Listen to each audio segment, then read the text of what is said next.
मैंने यहाँ पर एसी का पूरा मटेरियल डाला था। कुछ असामाजिक तत्व आए, मेरी शटर को तोड़ा गया, यहाँ से पूरा सामान निकाला और फेंका गया। और वहाँ मेरी रुई की शॉप थी, रुई की बोरी रखी हुई थी, वो पूरा अचार पापड़ का उसमें उन्होंने रमजान का सामान भरा हुआ था। कम से कम उसमें 4 से 5 लाख का नुकसान हुआ, इसमें 2-2.5 लाख रुपए का नुकसान करके गए। ये हुआ कि नमाज पढ़ने गए थे, कल इंडिया जीती, जीतने के बाद में आपको पता है रमजान माह चल रहा है, इसमें पवित्र कुरान पढ़ा जाता है। 20 रकात तरावी की होती है, बस इस्ते में इंडिया जीत गई। हम वहाँ से घर से यहाँ आए, यहाँ आने के बाद में एकदम हुआ अल्लाह हुआ, पत्थरबाजी हुई असामाजिक तत्वों द्वारा, और हमारे घर में ऐसी आग लगाई गई है कि पता ही नहीं चला कि कौन थे, क्या थे, कहाँ से आए थे लोग। इंदौर के महू में 2 पक्षों में विवाद हुआ, जिसकी बानगी आप देखिए कि एक दुकान में यहाँ पर हुड़दंगियों ने आग लगा दी। ये जामा मस्जिद का क्षेत्र है, यहीं से कुछ दूरी पर जामा मस्जिद मौजूद है और यहाँ पर आसपास के पूरे क्षेत्र में आगजनी हो गई। देखिए किस तरह से बर्बादी की तस्वीरें आपको नजर आ रही होंगी। रात को 10 बजे के करीब ये विवाद शुरू हुआ। रविवार को जब हिंदुस्तान और न्यूजीलैंड के मैच में हिंदुस्तान को जीत मिली, उसका एक जश्न मनाया जा रहा था।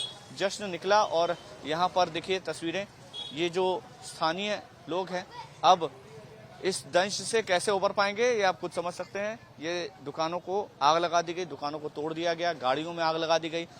ये जिन लोगों का काम है उन पर पुलिस एक्शन जरूर लेगी, लेकिन जिनका नुकसान हुआ है आखिर वो कहाँ जाएंगे, वो अपना नुकसान कैसे भर पाएंगे, ये बड़ा सवाल है। क्या नाम है आपका? मेरा नाम सर बंटू वर्मा। किस तरह से ये पूरा नुकसान हुआ है, क्यों हुआ, क्या घटनाक्रम हुआ? सर वो मैच के बवाल में उधर से पत्थर चले, बस हो गया सर। फिर क्या, दो तरह आमने सामने पत्थर चले रात को। लेकिन जिसका नुकसान हुआ उसने पत्थर चलाया था। अब सर ये तो कोई भी नहीं बता सकता। अब ये दुकानें, जिनकी दुकान है वो तो यहाँ है ही नहीं ना। किनकी दुकान है? ये दुकान किराए की है, ये दुकान मालिक। दुकान आपकी है? कौन सी दुकान है आपकी? अच्छा, वो भी शॉप आपकी है क्या? मेरा एसी का काम है। अभी 15 दिन पहले मैंने यहाँ पर एसी का पूरा मटेरियल डाला था। कुछ असामाजिक तत्व आए, मेरी शटर को तोड़ा गया, यहाँ से पूरा सामान निकाला और फेंका गया। और वहाँ मेरी रुई की शॉप थी, रुई की बोरी रखी हुई थी, वो पूरा अचार पापड़ का उसमें उन्होंने रमजान का सामान भरा हुआ था। कम से कम उसमें 4 से 5 लाख का नुकसान हुआ, इसमें 2-2.5 लाख रुपए का नुकसान करके गए ये सब। अच्छा जी। क्या हुआ, क्यों हुआ इस तरह का नुकसान? आप किसको जिम्मेदार मानते? हम लोग जिम्मेदार तो किसको मान सकते हैं साहब। हम लोग क्या हुआ कि नमाज पढ़ने गए थे, कल इंडिया जीती, जीतने के बाद में आपको पता है रमजान माह चल रहा है, इसमें पवित्र कुरान पढ़ा जाता है। 20 रकात तरावी की होती है, बस इस्ते में इंडिया जीत गई। हम वहाँ से घर से यहाँ आए, यहाँ आने के बाद में एकदम हुआ अल्लाह हुआ, पत्थरबाजी हुई असामाजिक तत्वों द्वारा, और हमारे घर में ऐसी आग लगाई गई है कि पता ही नहीं चला कि कौन थे, क्या थे, कहाँ से आए थे लोग। जी। कुछ लोगों का कहना है कि जश्न मनाया जा रहा था, इससे आपत्ति थी जो लोग नमाज पढ़ रहे थे। अब ये तो 10 लोग 10 मुंह बातें हैं, इसमें हम तो कुछ नहीं कर सकते हैं। जो हमने देखा हमारे घर में, हमने हमारी जान बचाई है, हम तो ये बोलेंगे। जी। जो तमाम जो अलग अलग जगह आगजनी हुई है, कुछ हिंदू पक्ष का नुकसान हुआ है, कुछ मुस्लिम पक्ष का नुकसान हुआ है, किया किसने, शुरुआत कहाँ से हुई? शुरुआत को तो सब हम बोल ही नहीं सकते ना, क्योंकि मस्जिद में से निकलना और घर का पहुंचना, इस बीच में असामाजिक तत्व आते हैं, कुछ अब शब्द बोलते हैं, उसके बाद पथराव चालू हो जाते हैं। संभलने की स्थिति नहीं हुई ना, समझ ही नहीं आया कि ये कैसा हो गया। हिंदुस्तान की जीत को लेकर के किसी तरह के किसी के मन में कोई बुरी बात तो है नहीं? हाँ, ये बोल सकते हैं, बिल्कुल बोल सकते हैं। दुकान मेरी है, मेरा जितेंद्र बत्रा नाम है, सब साथ में ही रहते, मेरी दुकान है ये। आपके बगल में इनकी दुकान है? हाँ भैया हमारे मकान मालिक है, ये ऊपर रहते हैं। दोनों की दुकान चल रही? हाँ मेरी दुकान भी जल गई, मेरी तो पूरी, मेरी 5 लाख का माल खाक हो गया, पूरा 5 लाख का। आपका क्या नाम है? जितेंद्र बत्रा। आपका क्या नाम? साहब मेरा मोहम्मद जुबैर नाम है। मोहम्मद जुबैर और जितेंद्र बत्रा, दोनों की दुकान आसपास थी, दोनों में आग लग गई, नुकसान दोनों का हुआ। किसका फायदा हुआ ये तो भगवान ही मालिक है, किसका फायदा हुआ इससे? नुकसान लोगों का, आम जनता का ही हुआ सर, इसमें तो हर किसी का तो हुआ ही नहीं है। आज जब इससे का नुकसान करके गए सर यहाँ पे। आपने पत्थर चलाया था? नहीं सर, मैं तो था ही नहीं, मैं तो नुकसान हुआ? आपने चलाया था? मैं तो 9 बजे घर चला गया था बंद करके दुकान, मैं तो घर चला गया था। मैं तो किशनगंज रहता हूँ। आपका नुकसान हुआ, पत्थर तो आपने नहीं चलाया? साहब मेरा तो बहुत ही नुकसान है, मेरे तो पेट पे ही नुकसान हो गया। मेरा तो कुछ भी नहीं बचा। ये सामने देखिए तस्वीरें हम आपको दिखा रहे हैं कि दोनों दुकान मालिक जिनकी दुकानों में आग लग गई, एक हिंदू है एक मुस्लिम है, इन दोनों का इस पूरे विवाद से कोई लेना देना नहीं था। दोनों ही खुश है कि हिंदुस्तान को जीत नसीब हुई है इंडिया और न्यूजीलैंड के मैच में, लेकिन उसके बावजूद इनकी दुकान में आग लगा दी गई। प्रशासन अब कार्रवाई कर रहा है। क्या क्या देखा आपने कल रात? हमने तो यही देखा सर, जुलूस निकला, एकदम हमारे घर में आग लगी, छोटे छोटे बच्चे थे, हम निकल के बाहर भागे।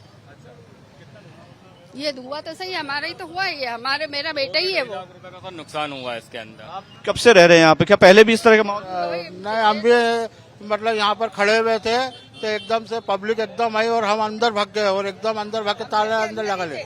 हम मियाँ बीबी हाँ। मैं आप लोगों ने मैच देखा कल? कल जश्न मनाया जा रहा था। आप बताइए, जीतने का जश्न मनाया जा रहा था, क्या किसी तरह की कोई आपत्ति किसी मुसलमान को हुई है? किसी को भी नहीं सर, सब खुश हैं। बहुत अच्छी बात थी और मस्जिद में तो नमाजें चल रही थी जिस टाइम जश्न मन रहा था। सब खुश है इंडिया की जीत पे, तो सभी राजी हैं। सबको खुशी होती है इंडिया जीतती है, तो कोई ऐसा नहीं है कि टीम में भी जो सब खिलाड़ी हैं सब हिंदू भी हैं, मुसलमान भी है, सिख भी हैं, सब है, उनके लिए सब खुश होते हैं। किसी को कोई वो नहीं है धर्म का है। तो ये सीधे तौर पर जो स्थानीय लोग हैं वो ये कह रहे हैं कि हिंदुस्तान की जीत पर किसी को कोई आपत्ति नहीं थी। कुछ अराजक तत्वों ने अशांति फैलाने की कोशिश की और उसकी वजह से आम लोगों का नुकसान हो गया। अब इस नुकसान की भरपाई कैसे होगी ये तो वक्त ही बताएगा, लेकिन अभी फिलहाल लोगों की आंखों में आंसू आ गए हैं क्योंकि रमजान के महीने में उनका भारी नुकसान हो चुका है। प्रशासन कार्रवाई कर रहा है, कई लोगों को हिरासत में भी लिया गया है और कानूनी कार्रवाई भी आरोपियों के खिलाफ की जा रही है। अभी फिलहाल क्षेत्र में तनाव व्याप्त है, सुरक्षा व्यवस्था चाक चौबंद पुलिस ने कर रखी है और शांति व्यवस्था बनाए रखना ही उनकी फिलहाल प्राथमिकता है।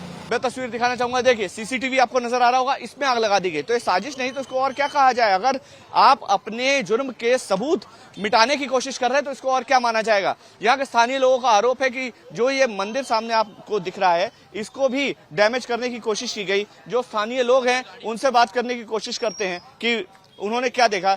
यहाँ पर तमाम जो स्थानीय लोग हैं वो मौजूद हैं और अंदर में और तस्वीरें आपको दिखाऊंगा। क्या क्या कहेंगे, क्या हुआ था कल रात को, क्या स्थिति बनी? जुलूस निकला इंडिया जीतने के बाद, इन्हें प्री प्लान पत्थर फेंके उस पे, जुलूस पे। अच्छा, पत्थर पेट्रोल बम फेंके इन्होंने, पथराव किया है। 3 गाड़ी यहाँ चली इन्होंने, एक कार में आग लगाई, एक कैमरा तोड़ के ले गए। यहाँ से देखो आप, कैमरा तोड़ लिया उन्होंने। यहाँ से कैमरा तोड़ के ले गए। क्या हुआ था आपने देखा और क्या तस्वीरें थी कल रात को, क्या हुआ? कुछ भी नहीं था, सब प्री प्लान था। हाँ, इनको दुख ये था कि भारत विश्व कप जीत चुका, चैंपियंस ट्रॉफी जीतने का दुख, बस उसी बात का दुख था इनको। कुछ कहा, कुछ इस तरह की नारेबाजी भी? बस नारायण तकदीर अल्लाह अकबर, नारायण तकदीर अल्लाह अकबर। ठीक है, क्या स्थिति बनी थी कल रात? बहुत भयंकर माहौल बन गया था इधर का और खूब पथराव चले, खूब पेट्रोल बम फेंके इन लोगों ने, गाड़ियां जलाई, पुलिस करे इन्होंने, पुलिस वालों पे भी हमला करा इन लोगों ने रात को। टारगेट क्या था? टारगेट क्या लग रहा? टारगेट यही बस वो माहौल खराब करना। अच्छा, तो अभी भी आपको लगता है कि यहाँ पर किसी तरह की दहशत है, डर है? डर तो है ना, डर क्यों नहीं रहेगा? तैयारी कर रहे, अभी भी तैयारी में ही है वो लोग, करेंगे। हुआ था तो ये 2-2.5 हजार लोग इकट्ठा हो गए थे जब बच्चों का विवाद हुआ था। और ये हर जगह हर त्योहार हर उस पे ये यहाँ पे इतने लोग बैठे रहते हैं जिसका इस तरह की चीजें पहले भी इस तरह की चीजें हो चुकी, 2 महीने भी नहीं हो उस बात को, और ये घरों तक के पहुंच जाते हैं। तलवारें, छुरे, बंदूकें सब है इन लोगों के पास पूरी लाइटों का एक्सेस है। जैसे ही कुछ भी होता है इनके पास पूरा प्री प्लान रहता है। ये सारी लाइटें ऑफ करते, उसके बाद ये पता नहीं कहाँ से इतना सारा पत्थर और मतलब पेट्रोल बम लेके तैयार रहते, लाइट बंद करते, उसके बाद जो भी करना होता है करते, ताकि इन लोगों के चेहरे ना हो, ये पकड़ाए ना।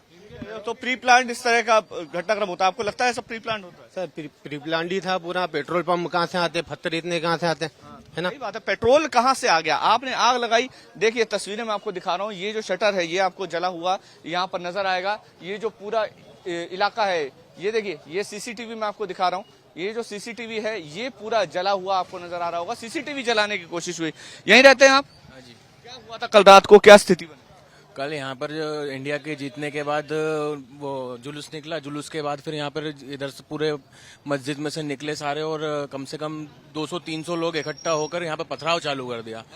पथराव इतना कि मतलब ना घर से निकल सकते ना कुछ कर सकते, गाड़ियां जला दी, कार जला दी, 3 गाड़ी जला दी, दुकान में आग लगा दी और भी बहुत सारी जगह पे ये चीज हुई है। हैरानी की बात यह है कि अगर ये प्री प्लान नहीं था तो आपके पास अचानक से पेट्रोल कैसे आ गया, अचानक से आग लगाने का मटेरियल कैसे आ गया, अचानक से पत्थर कहां से आ गए? ये सामने जो आप मंदिर देख रहे हैं इसको जलाने की साजिश हुई, ऐसा स्थानीय लोग आरोप लगा रहे हैं। यहाँ पर जो अवशेष बचे हैं दिखा रहे हैं। पुलिस व्यवस्था जो है वो इस समय आपको नजर आ रही होगी तस्वीरों में। पुलिस व्यवस्था यहाँ पर चाक चौबंद अभी फिलहाल की गई है। तमाम जो पुलिसकर्मी है वो यहाँ पर तैनात है। यहाँ से कुछ दूरी पर जामा मस्जिद का इलाका है, वहां पर भी पर्याप्त सुरक्षा बल तैनात किया गया है और यहाँ पर भी जो सुरक्षा बल है वो रात से ही तैनात है और कोशिश यही है कि अमन चैन ना बिगड़े। प्रशासन ने अपनी ओर से शांति व्यवस्था बनाने की अपील की है, लेकिन अभी फिलहाल मामला जो है वो तनावपूर्ण है और आने वाले कुछ वक्त तक अब जो यहाँ की स्थिति है वो तनावपूर्ण बनी रहेगी।